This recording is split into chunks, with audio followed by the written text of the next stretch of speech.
Hello friends, मैं शोभित शर्मा स्वागत करता हूं आपका मेरा यूट्यूब चैनल फिजिक्स बाय शोभित सर। हम लोग यहां पर बात करके चल रहे हैं 12th क्लास की। 12th क्लास के अंदर बेसिकली 10 यूनिट्स होती है और 17 चैप्टर्स होते हैं। इन 10 यूनिट्स के अंदर बोर्ड मार्क्स को यदि देखें तो यूनिट नंबर फर्स्ट की हम बात करें तो इसमें बेसिकली 4 चैप्टर्स होते हैं और ये बोर्ड के अंदर 7 मार्क्स इसमें रहेंगे। यूनिट नंबर सेकंड की हम लोग बात कर रहे हैं, यहाँ पर इलेक्ट्रिक वाला पार्ट रहता है इसमें बेसिकली ये बोर्ड मार्क्स आपके पास 5 मार्क्स होता है। यूनिट नंबर थर्ड जिसके अंदर अपने पास आता है only chapter number 7 magnetic effect of electric current, विद्युत धारा के चुंबकीय प्रभाव।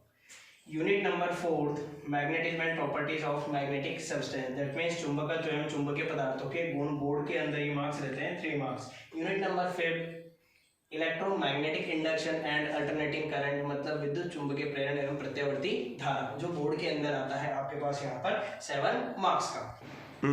यूनिट नंबर 6 रे ऑप्टिक्स और वेव ऑप्टिक्स, 2 चैप्टर इसके अंदर कंसीडर होते हैं 11 और 12। बोर्ड के अंदर ये यूनिट है 9 मार्क्स की। यूनिट नंबर 7 जो बोर्ड के अंदर है 4 मार्क्स की, photo electric effect and matter waves. And unit number 8 आपके पास है यहाँ पर बोर्ड मार्क्स के अंदर 6 नंबर रहते हैं इसके। 14 एंड 15 चैप्टर फिजिक्स का इसके अंदर कंसीडर होता है, एटॉमिक फिजिक्स और न्यूक्लियर फिजिक्स, जिसके बारे में हम लोगों ने कुछ एक पार्ट 11th क्लास की केमिस्ट्री के अंदर रीड किया है।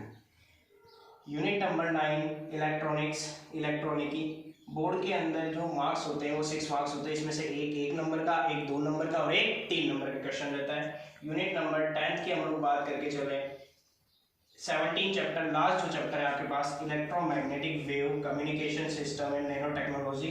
बोर्ड के अंदर जो मार्क्स होते हैं वो 4 मार्क्स होते हैं। अब यदि हम एनसीईआरटी की बात करके चले तो बेसिकली हम सीबीएसई पैटर्न की बात करके चले तो वहां पर ये वाला चैप्टर नंबर फर्स्ट कंसीडर किया हुआ है, ये चैप्टर नंबर सेकंड कंसीडर किया हुआ है, चैप्टर नंबर थर्ड। तो जो शुरू के 6 चैप्टर उनको 3 चैप्टर में कन्वर्ट किया हुआ है। चैप्टर नंबर 4 बन जाएगा, 5th हो जाएगा chapter number 6 and also 7 alternating current. 8 यहाँ पर आपके पास जो 8 चैप्टर है वो रे ऑप्टिक्स और वेव ऑप्टिक्स ना होके 8 जो चैप्टर है वो है इलेक्ट्रोमैग्नेटिक वेव। उसके बाद 9th और 10th चैप्टर ये हो जाता है। उसके बाद अपन बात करके चले chapter number 11 photo electric effect and matter waves. 12 chapter होता है एटॉमिक फिजिक्स।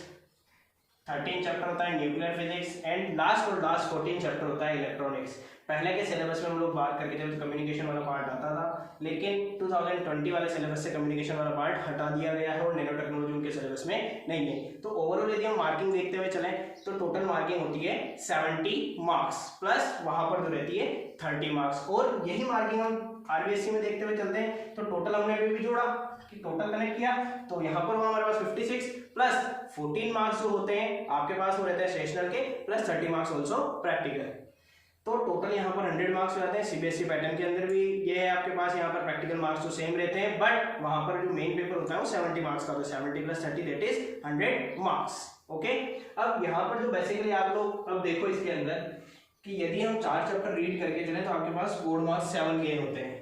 बट यदि हम इलेक्ट्रॉनिक्स रीड करें या जो आप लोगों ने पहले प्रेफरेंस दी हुई है तो बेसिकली इन प्रेफरेंस का मतलब हो गया ये आपके पास होती है second physics.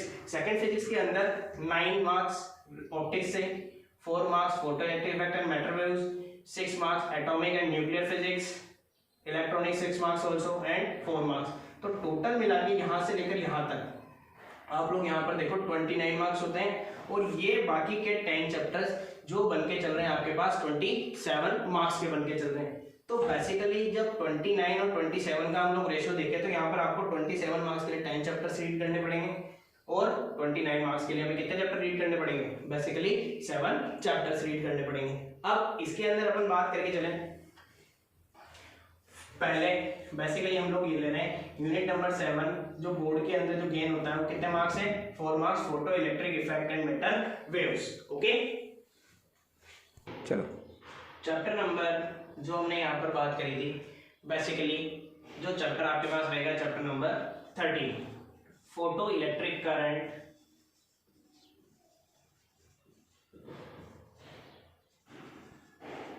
And matter waves,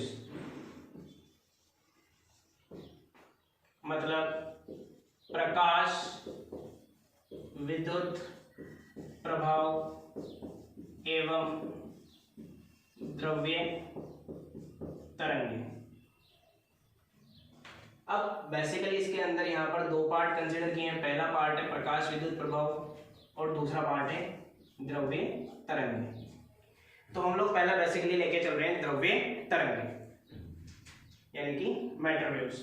अब द्रव्य तरंग यानी कि मैटर वेव्स क्या होती है? जो पार्टिकल अटैच होके चल रहे हैं, ठीक है, अटैच होके यहाँ पर आपके पास मूव करते हैं।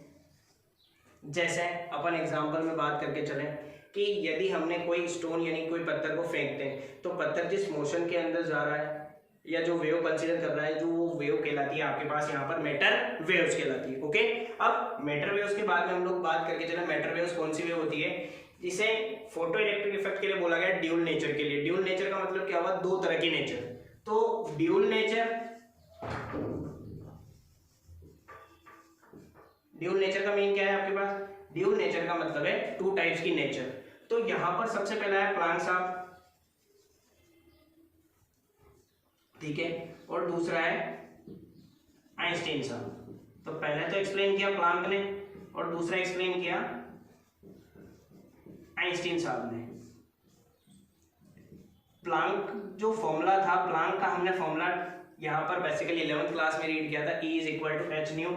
और आइंस्टीन का जो फेमस एनर्जी रिलेशन फॉर्मूला है, मतलब कि हम लोग बात करके चले यहाँ पर, तो जो द्रव्यमान सूत्र होता है वो E बराबर क्या होता है? mc²। इसे बोला हमने समीकरण नंबर 1, इसे बोला समीकरण नंबर 2। समीकरण 1 व 2 यानी कि इक्वेशन 1 और 2। अब बेसिकली ये भी आपके पास एनर्जी की वैल्यू है एंड दूसरी वैल्यू ऑल्सो ये भी एनर्जी की वैल्यू है। दोनों एनर्जी की वैल्यू को हम लोगों ने आपस में क्या किया? एक दूसरे के इक्वल रखा है यहाँ पर, यानी कि बेसिकली इक्वेशन 1 और 2 से, यानी कि समीकरण 1 व 2 से। अब बेसिकली हम लोग बात करके चले h is equal to mc²। 11th class के अंदर हम लोगों ने पढ़ा है कि न्यू होती है यहाँ पर आवृत्ति यानी कि frequency, nu is equal to the c upon lambda. तो that is hc by lambda is equal to mc²। c से c कैंसिल आउट हो गया आपका, तो h by lambda is equal to m into c, यानी कि m और c। m होता है यहाँ पर द्रव्यमान यानी कि मास और c होता है निर्वात में प्रकाश का वेग, मतलब speed of light in vacuum. तो दोनों आपके पास यहाँ पर क्या है? दोनों यहाँ पर बेसिकली अपन दोनों को मल्टीप्लाई करके चल रहे हैं। मल्टीप्लाई करने का मतलब क्या है? m और c यहाँ पर मल्टीप्लाई में है। द्रव्यमान और वेग यानी कि मास और वेलोसिटी दोनों का मल्टीप्लीकेशन यानी गुणनफल जो है वो कहलाता है आपके पास संवेग यानी कि मोमेंटम। तो यहाँ पर हम लोग लिख सकते हैं m इंटू सी या लिखे m इंटू वी बराबर क्या होता है बच्चों? p। तो h by lambda is equal to p लिख सकते हैं और lambda is equal to h by p। ये है आपके पास, यदि आपके पास क्वेश्चन आता है बोर्ड के अंदर कि डी ब्रोगली की अवधारणा को समझाइए यानी कि explain de Broglie hypothesis, so then in this term यानी कि इस टर्म को आपको फॉलो करके चलना है। Lambda is equal to h upon p। तो lambda equal to h by p से हम लोगों ने यहाँ पर देखा कि lambda equal to h by p से कैसे वैल्यू वेरी कर रही है। अब p क्या बोला आपने यहाँ पर बच्चों? p बोला है हमने यहाँ पर संवेग यानी कि मोमेंटम। अब आप लोगों ने बात करी थी शुरुआत में एनर्जी के लिए, तो देखो हम लोगों ने जो बोला कि relation between energy and momentum यानी कि ऊर्जा व संवेग में संबंध। अब कोई भी कण गति करके चल रहा है मतलब उसके लिए अपन ऊर्जा देते चल रहे हैं, E बराबर हाफ mv²। यहां पर हमने क्या किया? m का गुणा किया और m का ही क्या किया? भाग, यानी कि m का मल्टीप्लाई और m का डिवाइड। तो बेसिकली जो हमारे पास जो वैल्यू बनी half m² v² by m, that is E बराबर हाफ m इंटू वी। अभी हम लोगों ने पढ़ा है m इंटू वी बराबर क्या लिखा? p।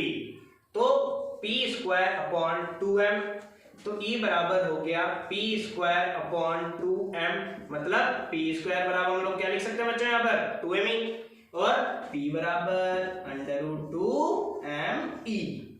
E क्या है आपके पास? ऊर्जा यानी कि एनर्जी। अब कोई भी पार्टिकल यानी कि कण एक जगह से दूसरी जगह पे जा रहा है तो उस कंडीशन में कार्य होगा यानी कि वर्क डन होगा। और जो वर्क डन होगा, तो वर्क डन जो हुआ आपके पास यहाँ पर, तो W बराबर किस फॉर्मेट में होगा, Q इंटू V। और जो कार्य होता है यानी कि वर्क होता है, तो आप लोग बोलते हो capacity to do work, that is energy, यानी कार्य करने की क्षमता को हम लोग ऊर्जा भी बोलते हैं। तो ई से भी डिनोट कर सकते हैं। अब कोई भी कण गति करके जा रहा है तो हम लोग लिख सकते हैं W QV के बराबर है, तो QV किसके बराबर है, E की, यानी कि W V के बराबर था, तो E की वैल्यू कितनी हो गई, QV। तो P बराबर, इसको बोले हमने इक्वेशन नंबर कितनी, थर्ड, इक्वेशन नंबर थर्ड यहाँ पर बोला। तो यहाँ पर हम लोगों ने लिखा समीकरण 3 में मान रखने पर वैल्यू पोटेंशियल, इक्वेशन थर्ड। अब इक्वेशन थर्ड में वैल्यू रख के चल रहे हैं, तो यहां पर हो गया अपने पास P बराबर √2mq इंटू V। इसे बोल दिया हमने यहाँ पर इक्वेशन नंबर 4।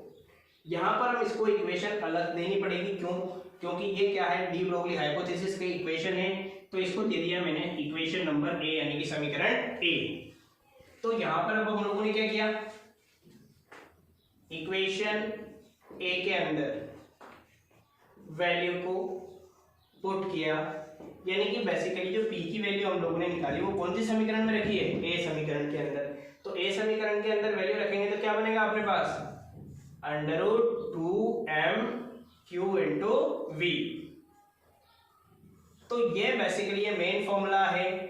इस पे अभी तक 2 से 3 बार आरबीएसई और सीबीएसई दोनों में क्वेश्चन मीट हुआ है यहाँ पर। तो इक्वेशन नंबर 5 ये हो गए अपने पास, इक्वेशन नंबर 5।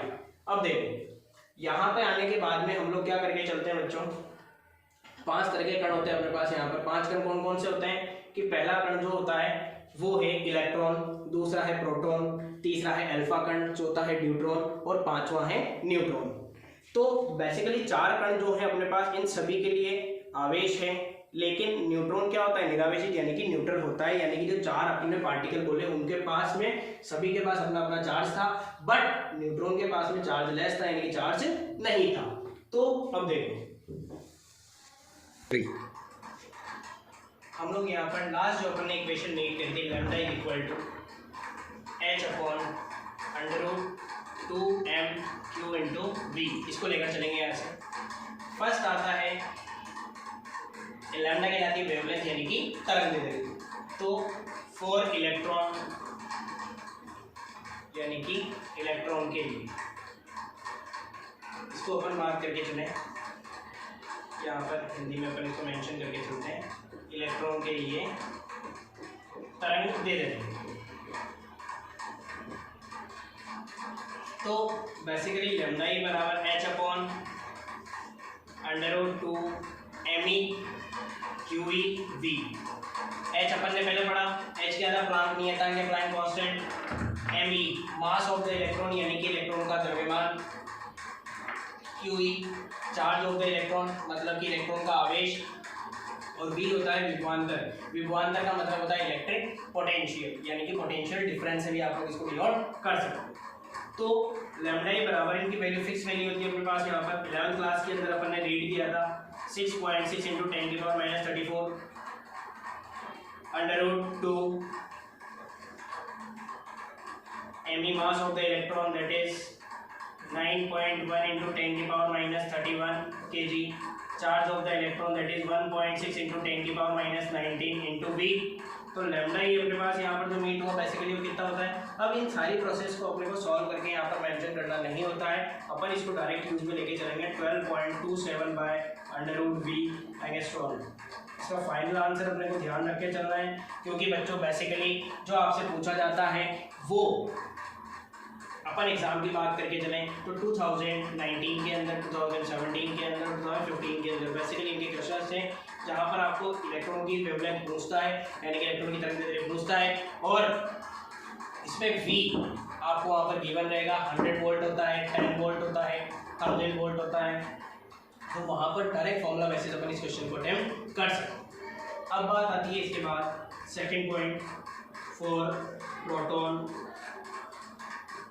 प्रोटॉन के लिए अब हम प्रोटॉन के लिए की बात करके चलते हैं। तो basically lambda p is equal to h upon √2 mp qp v।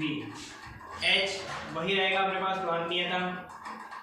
mp mass of the proton यानी कि प्रोटॉन का द्रव्यमान, qp charge of the proton यानी कि प्रोटॉन का आवेश। तो लैम्डा p बराबर ये तो सेम रहा अपने पास पहले वाले की तरह, जैसा आप लोगों ने देखा बच्चों, 2 मास of the proton. Mass of the proton का मतलब क्या था, अपने पास यहाँ पर मास ऑफ द प्रोटॉन होता है 1.67 into 10⁻⁻27 multiply charge of the proton, that means charge of the electron. Proton का आवेश और इलेक्ट्रॉन का आवेश दोनों का समान रहता है, तो 1.6 into 10⁻⁻90 into v। तो आपके पास यहाँ पर लैम्डा पी की वैल्यू यदि अपन लिख के चले तो लैम्डा पी अपने पास जो बनेगा वो है 0.286 अपॉन √v एंगस्ट्रॉम। अब बच्चों आप लोग बोलोगे कि सर ये तो वैल्यू 5 जे है तो 5 वैल्यू आएगी, लेकिन इसको याद करने का एक तरीका है, ट्रिक से अपन इसको याद करेंगे। पी मतलब हुआ प्यार, प्यार के लिए वर्ड होता है 143 का डबल 286, तो मतलब 0.286 अपॉन √v एंगस्ट्रॉम। उसके बाद थर्ड पॉइंट अपन बात करके चले, फॉर अल्फा पार्टिकल, मतलब अल्फा कण के लिए। अब अल्फा कणों के लिए अपन बात करके चले, अल्फा कण कौन से कण होते हैं, हीलियम। तो अल्फा के यहाँ पर लिख दिया हमने 2He4। अल्फा कणों का मतलब यही है, या अल्फा पार्टिकल का मतलब यही है। आवेश तो हो जाएगा 2 गुना यानी कि डबल, और मास हो जाएगा यहाँ पर 4 गुना, मतलब कि 4 टाइम्स मल्टीप्लाई होगा किसका, प्रोटॉन का। तो हम लोग लिखते हैं अल्फा कणों के लिए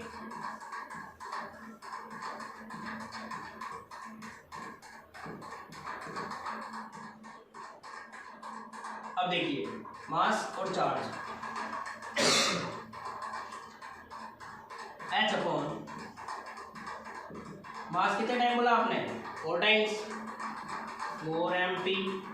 चार्ज कितने टाइम बोला बच्चों, 2 time, that is 2 qp to v। So then lambda alpha is equal to h upon √4 और 2। देखो इस वाले फॉर्मूले में 2 mp qp v आ रहा है, तो 2 mp qp v अलग क्या है, 4 और 2, तो मल्टीप्लाई बाय 8 कर दिया हमने यहाँ पर 2 mp qp v। इस टर्म का मान हम लोगों ने अभी कैलकुलेट किया है, या वैल्यू कैलकुलेट करी है लैम्डा पी 0 पॉइंट, इसको हम लोगों ने अलग लिख दिया। तो यहाँ पर जो वैल्यू हमें मीट हुई लैम्डा अल्फा निकाल सकते हैं हम h upon √2 mp qp v। ये वाली वैल्यू हम लोगों ने अभी कैलकुलेट करी है, ये देखिए आप 0.286 बाय √v इसकी वैल्यू है, तो हम लोगों ने लिखा 0.286 अपॉन √v एंगस्ट्रॉम में कन्वर्ट किया। अब देखिए 8 को हम लोग 2√2 लिख सकते हैं, 2√2 लिखेंगे तो इसको वैल्यू को कट करके चलेंगे, तो हमारे पास जो वैल्यू मीट होती है 0.101 अपॉन √v एंगस्ट्रॉम, ये वैल्यू हमें यहाँ पर मीट होती है। फिर इसके बाद आता है अपने पास 3 कण हुए, फोर्थ आता है यहाँ पर, बेसिकली अपन बात करके चले तो 4 ड्यूट्रॉन यानी कि ड्यूट्रॉन के लिए। अब ड्यूट्रॉन क्या है बच्चों, यहाँ पर ड्यूट्रॉन होता है 1h2 का मतलब है आवेश समान और द्रव्यमान डबल, यानी कि चार्ज तो सेम और mass multiply by 2 times of proton. Okay, so then lambda deuteron is equal to h upon √2 md qd v। तो lambda d is equal to h by √2 md।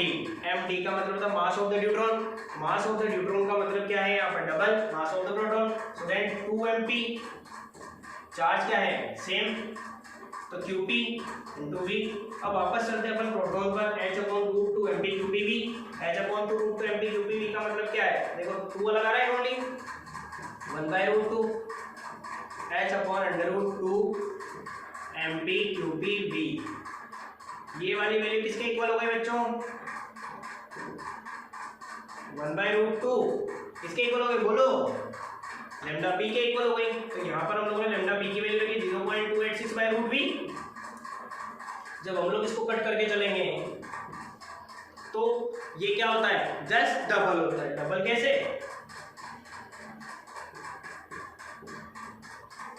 ऐसे। अब आप लोग बोलोगे सर ये फिर नई वैल्यू आ गई, 2 वैल्यू। तो आप लोग यदि अपन कहीं जाते हैं तो लिफाफा देते हैं नॉर्मली 101 रुपये का, तो 101 रुपये का लिफाफा देते हैं तो अपन ट्रिक पढ़ाते हैं। ट्रिक क्या है, अल्फा ने 101 रुपये दिए तो अल्फा का तो हो गया 101 और दिए मतलब डी आ रहा है तो डी किसको, ड्यूट्रॉन का मतलब हो गया डबल, ड्यूट्रॉन डबल यानी कि डबल का मतलब क्या बच्चों 202। अब हम लोग बात करके चल रहे हैं किसके लिए, न्यूट्रॉन के लिए। अब न्यूट्रॉन के लिए जैसे कि बात करके चल रहे हैं तो न्यूट्रॉन की हम लोगों ने बात करी, लास्ट अपना पास यहाँ पर है न्यूट्रॉन की हम लोगों ने बात करी। 5वां नंबर है न्यूट्रॉन के लिए फॉर न्यूट्रॉन वेवलेंथ की बात कर रहे हैं। ये फॉर्मूला हम लोगों ने कॉपी किया, लेकिन बच्चों यहाँ पर क्या होता है, न्यूट्रॉन चार्जलेस होता है, मतलब आवेश रहित कण, न्यूट्रल जिसे अपन कहते हैं नॉर्मली क्यूबी। ये तो बनेगा नहीं, क्यूबी को अपन ने किससे सब्स्टिट्यूट किया था, किसकी वैल्यू रखी थी, ई की। क्लियर। अब 11th क्लास के अंदर हम लोगों ने पढ़ा था कि ई जो है बेसिकली वो कितना है 3/2 k इंटू टी, 3/2 kT। के होता है बोल्ट्जमान कांस्टेंट यानी कि बोल्ट्जमान नियत मान होता है इसके पास यहाँ पर, और टी होता है यहाँ पर बेसिकली मान के चल लेना टेम्परेचर, जिसे अपन टी बोलते हैं। तो ये वैल्यू हम लोग रख रहे हैं इसके अंदर, ई की वैल्यू सब्स्टिट्यूट करेंगे यहाँ पर,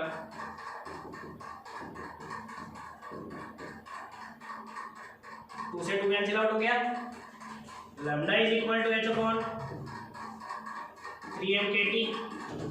क्लियर। सो देन बेसिकली यहाँ पर जो वैल्यू मीट होगी 6.6 इंटू 10⁻34 m क्या है द्रव्यमान, k बोल्ट्जमान कांस्टेंट, वैल्यू है आपके पास ये 23 इंटू टी। जो आपके पास न्यूट्रॉन के लिए जो वैल्यू मीट होती है वो होती है 30.8 upon √T angstrom.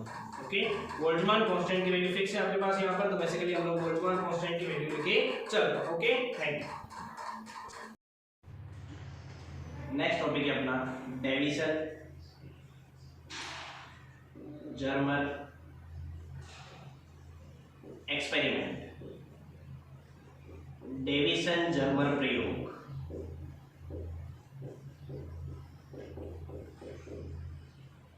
Deviation Germer प्रयोग क्या होता है, डेविसन और जर्मर 2 साइंटिस्ट थे अपने पास।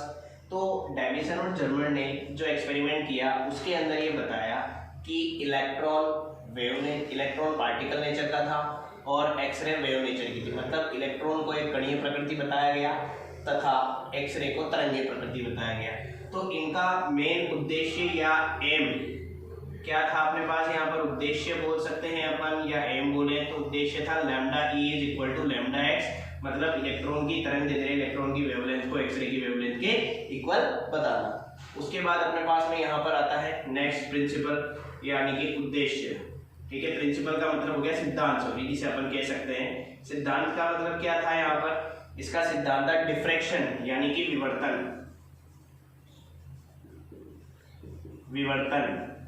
अब विवर्तन क्या हुआ, विवर्तन का मतलब क्या है, विवर्तन का मतलब होता है या डिफ्रैक्शन का मतलब होता है कॉर्नर से बेंड होना या किनारों से मुड़ने की घटना को हम क्या कहते हैं, विवर्तन कहते हैं। फिर इसका अपन बनाएंगे यहाँ पर डायग्राम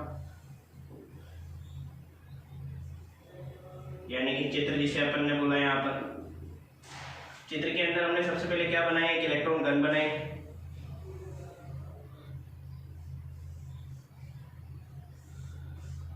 इसे यहाँ पर बोला जी। इलेक्ट्रॉन गन से इलेक्ट्रॉन निकलेंगे, यहाँ पर लगा हुआ है एनसी, एनसी का मतलब है निकल क्रिस्टल। फिर आप लोगों के माइंड में ये आएगा कि बच्चों की निकल क्रिस्टल ही क्यों यूज में लिया। निकल क्रिस्टल यूज में लेने का मतलब यहाँ पर ये था कि निकल क्रिस्टल से डिफ्रैक्शन यानी कि विवर्तन बहुत अच्छा यानी कि बेटर मीट हमें हो रहा था।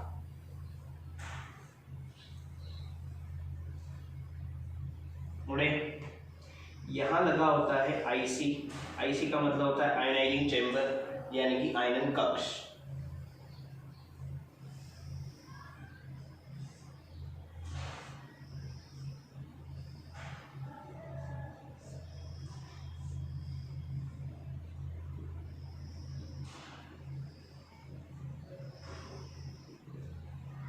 ये है वृत्ताकार स्केल, देख रहे हैं आप लोग सब।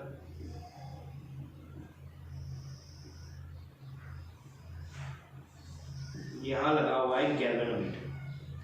यहाँ लगाए जाते हैं 2 डायफ्राम। डायफ्राम का उपयोग क्या है, यूज क्या है? डायफ्राम का यूज ये है, जो इलेक्ट्रॉन निकलते हैं वो आपके कैसे जाते हैं, स्ट्रेट लाइन में पास होते हैं, मतलब सीधी रेखा में गति करते हैं। डायफ्राम D1 और D2। अब यहाँ पर हम लोग बात करके चलते हैं इलेक्ट्रॉन गन। इलेक्ट्रॉन गन से इलेक्ट्रॉन निकलेंगे, आगे डायफ्राम लगे हुए हैं जो इसको एक स्ट्रेट पाथ प्रोवाइड करवाएंगे, मतलब कि सीधी रेखा में गमन करवाएंगे। आगे लगा हुआ है निकल क्रिस्टल जो डिफ्रैक्शन बेटर करने के यूज में आता है। यहाँ पर बनता है ये थीटा। थीटा का यूज क्या होता है यहाँ पर? थीटा का मतलब ये होता है कि जो यहाँ से विवर्तित कोण बनेगा उससे हम लोग ये देखेंगे कि डिफ्रैक्शन कितने डिग्री और कितने वोल्ट पर हमें यहाँ पर इलेक्ट्रॉन्स एमिट करवाने चाहिए, यानी कि इलेक्ट्रॉन को गति करवाना चाहिए। फिर यहाँ से निकलकर आईसी पे जाते हैं, यानी कि आईसी मतलब आयनाइजिंग चेंबर, मतलब आयनन कक्ष पे गए। नीचे गैल्वेनोमीटर लगा हुआ है, जो गैल्वेनोमीटर मतलब धारामापी, जो धारा के विक्षेप को व्यक्त करने का कार्य करेगा। अब इसके लिए हम देखते हैं यहाँ पर जो ये एक्सपेरिमेंट किया गया, बेसिकली जो यहाँ पर जो वोल्टेज रखा गया, तो वोल्टेज था 44 वोल्ट टू 68 वोल्ट प्रोवाइड करवाया गया। और इसके अलावा जो एंगल रखा गया यहाँ पर, एंगल कितने डिग्री था, 50 डिग्री। बट बेसिकली जो मैक्सिमम वोल्टेज जिस पर डिफ्रैक्शन सबसे बेटर हो रहा था, वो वोल्टेज हमें यहाँ पर मीट हुआ 54 वोल्ट पर। हमने क्या किया, इलेक्ट्रॉन्स को यहाँ से एमिट करवाया। उसके बाद में हम लोग देखते हैं अब कि 44 वोल्ट टू 68 वोल्ट जैसे ही हमने एमिट करवाया तो इसके अलग अलग ग्राफ डिनोट किए गए। हम लोग एक ग्राफ को रीड करके चल रहे हैं 54 वोल्ट वाले ग्राफ को। तो 54 वोल्ट वाला ग्राफ हम लोग जैसे ही रीड करके चलते हैं तो उसमें ये चीज़ हमें यहाँ पर डिनोट हुई। तो डिफ्रैक्टिंग यानी कि देखिए हम लोग एक पॉइंट से बैंड हो गए। एक पॉइंट से बैंड होने का मतलब है कि जैसे कि डिफ्रैक्शन यहाँ पर 54 वोल्ट और 50 डिग्री पे एमिट हुआ तो हमें यहाँ पर मैक्सिमम फ्लो मीट हुआ। अब आगे देखेंगे हम लोग यहाँ पर कि कैसे इलेक्ट्रॉन की वेवलेंथ को एक्सरे की वेवलेंथ के इक्वल बताया गया। तो देखिए वर्किंग के अंदर इसकी एक सिंपल सी वर्किंग है। वर्किंग हम लोग किस तरीके से पढ़ेंगे कि इलेक्ट्रॉन गन से इलेक्ट्रॉन मीट हुए तो वर्किंग बोल दे, क्रियाविधि बोल दो।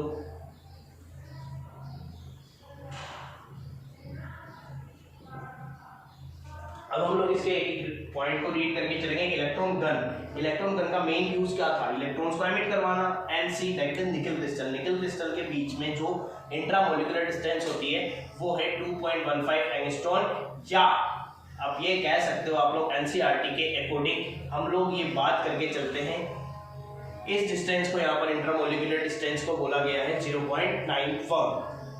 बट अपन आज भी इसी की बात करेंगे तो 2.15 एंगस्ट्रॉम, इसको यहाँ पर हम लोग रीड करके चलेंगे। क्लियर? अब 0.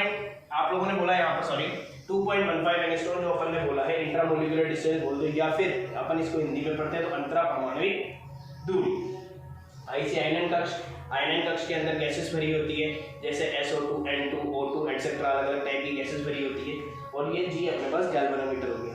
जैसे ही वर्किंग के अंदर हम लोग पढ़ते हैं कि इलेक्ट्रॉन गन से, यहाँ पर ई गन लिख दिया मैंने, इलेक्ट्रॉन गन से क्या निकलेंगे, इलेक्ट्रॉन निकलेंगे। कहाँ जाएंगे, डायफ्राम D1 और D2 के थ्रू स्ट्रेट पास होंगे, एनसी पर जाएंगे। एनसी मतलब क्या था आपका यहाँ पर बच्चों, निकल क्रिस्टल था अपने पास। यहाँ पर निकल क्रिस्टल पे गए, निकल क्रिस्टल पर जाने के पश्चात यानी कि उसके जस्ट रिमूव आईसी पे जाएंगे, यानी कि आयनन कक्ष पे गए, आईसी पे एमिट हुए। आईसी को अपन ने यहाँ पर बोला आयनन कक्ष यानी कि आयनाइजिंग चैम्बर। इस पर अलग अलग गैसेस भरी हुई थी लाइक SO2, N2, O2। जैसे ही इलेक्ट्रॉन्स इन गैसेस पर एमिट होंगे ये गैसेस अपने आयंस में ब्रेक होगी, पॉजिटिव नेगेटिव आयन मीट होगा और यहाँ पर गैल्वेनोमीटर के अंदर इसका डिफ्रैक्शन शो होने लग जाएगा, मतलब कि वहाँ पर करंट का फ्लो स्टार्टअप हो जाएगा। क्लियर? ओके। तो यहाँ पर अपन ने यहाँ पर क्या किया, फिर गैल्वेनोमीटर यानी कि धारामापी के अंदर डिफ्लेक्शन आपका यहाँ पर शो होने लग जाए। अब जो अपना मेन एम था, हम एम पर चलते हैं। एम क्या था, lambda is equal to lambda x, student lambda e. हमने ये चीज पढ़ी थी अपन ने 12.27/√V। कितना मैक्सिमम वोल्टेज दिया अपन ने बच्चों, 54 वोल्ट लिया।